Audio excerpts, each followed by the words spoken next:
I've been covering all the Xbox 360 launch titles, and it's time for the big boy, Call of Duty 2.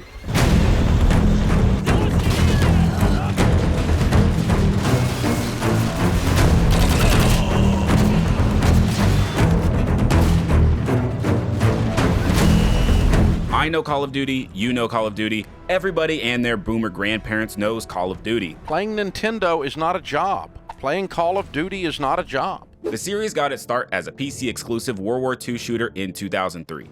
The developers of EA's Medal of Honor Allied Assault left the company in 2002 and founded the legendary Infinity Ward to develop a project using a modified version of the id Tech 3 engine. Internally referred to as Medal of Honor Killer, Call of Duty released in October of 2003. Published by Activision, the game was a critical and commercial success, selling almost 800,000 copies in its first 2 years. The sequel was announced for the PC, and the series made its console debut in November of 2005, alongside the release of the Xbox 360. A spin-off called Big Red One was also made for the PlayStation 2, original Xbox, and the GameCube. Call of Duty 2 on the Xbox 360 sold a fuck ton of copies immediately on release. 250,000 copies were sold in the first week, and it went on to sell about 7 million copies through 2013. According to the NPD research group, 3 out of every 4 people that bought an Xbox 360 in the first year also bought Call of Duty 2. That fourth person, I'm saying 1/4 of Americans are retards. Let's take a test sample. There's 4 of us. You're a retard.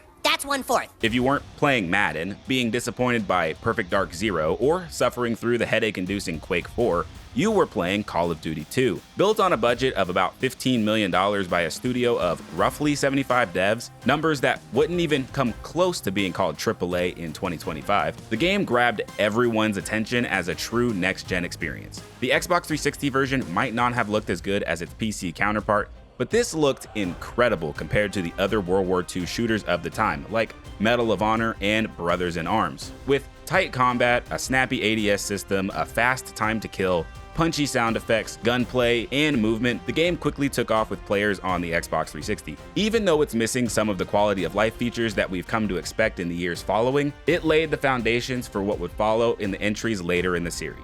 Things like grenade indicators to show where enemy grenades are in your vicinity, but you can't throw them back like you can in later entries. There's no perks, no customizations, and this was the introduction of regenerative health and smearing ketchup on your screen while your character pants like a dog on a hot day.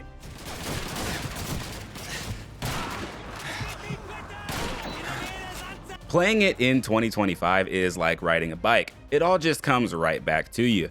Except there's no ability to sprint. Throughout my whole playthrough, I kept instinctively mashing the left stick to no avail. Old habits just die hard.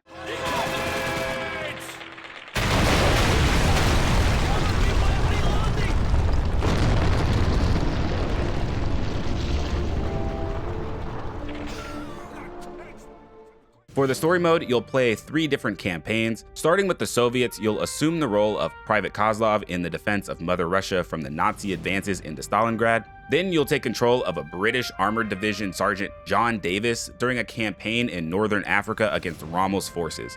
And finally, you'll join America's 2nd Ranger Battalion during the D-Day assault as Corporal Bill Taylor. And of course, there are some really epic moments that only Call of Duty could pull off, and I'll just touch on a few of those that stood out to me.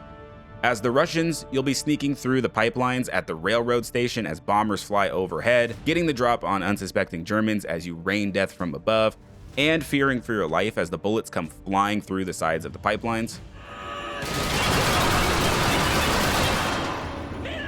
During the British campaign, you actually get to command a tank across the battlefield, wiping out enemy tanks and weapon installations. What's really cool is you actually get to control the tank and drive around too, which is not something you see in later Call of Duties. You'll also rendezvous with Captain Price on several missions. And yes, you heard me right. Canonically, this is the grandfather of the famous Captain Price from the Modern Warfare games. And as the Americans, you'll brave the D-Day assault, complete with a shell shock moment as you helplessly watch the chaos.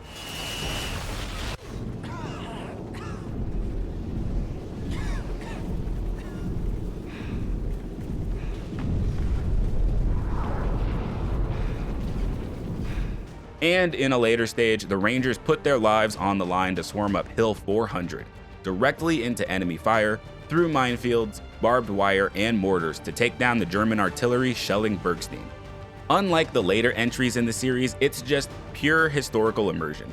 There's no dramatized characters, no moments meant to shock you, there's no nukes blowing you up, there's no Makarov shooting up an airport, no General Shepard betraying Task Force 141 and killing Ghost and Roach, no fun with numbers. The numbers, Basic.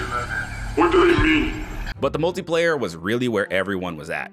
Xbox Live had seen its subscriber count double from 2 million in July of 2005 to 4 million in late 2006.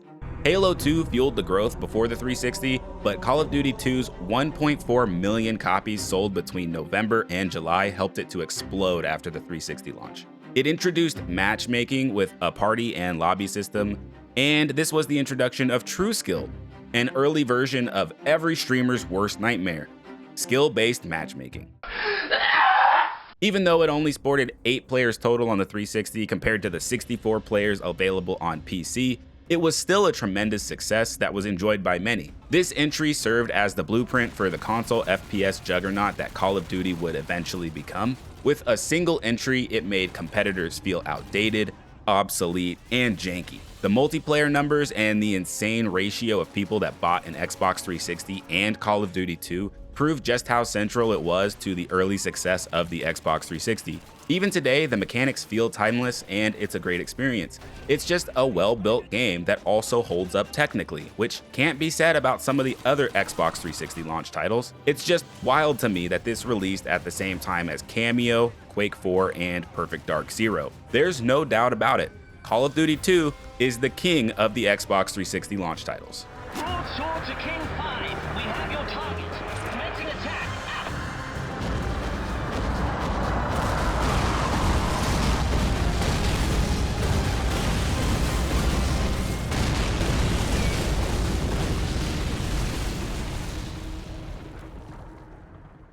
It's a little hard to believe it, but it's already been 20 years since the launch of the Xbox 360 all the way back in November of 2005. So I decided to revisit all of the titles available at the launch of the Xbox 360, and because there are 17 games to play and revisit, I enlisted the help of my buddy Gloom is Dead. He makes incredibly thoughtful and introspective reviews of games from the golden era. If you want to see more, you can find a link to our playlist covering all 17 games in the pinned comment below.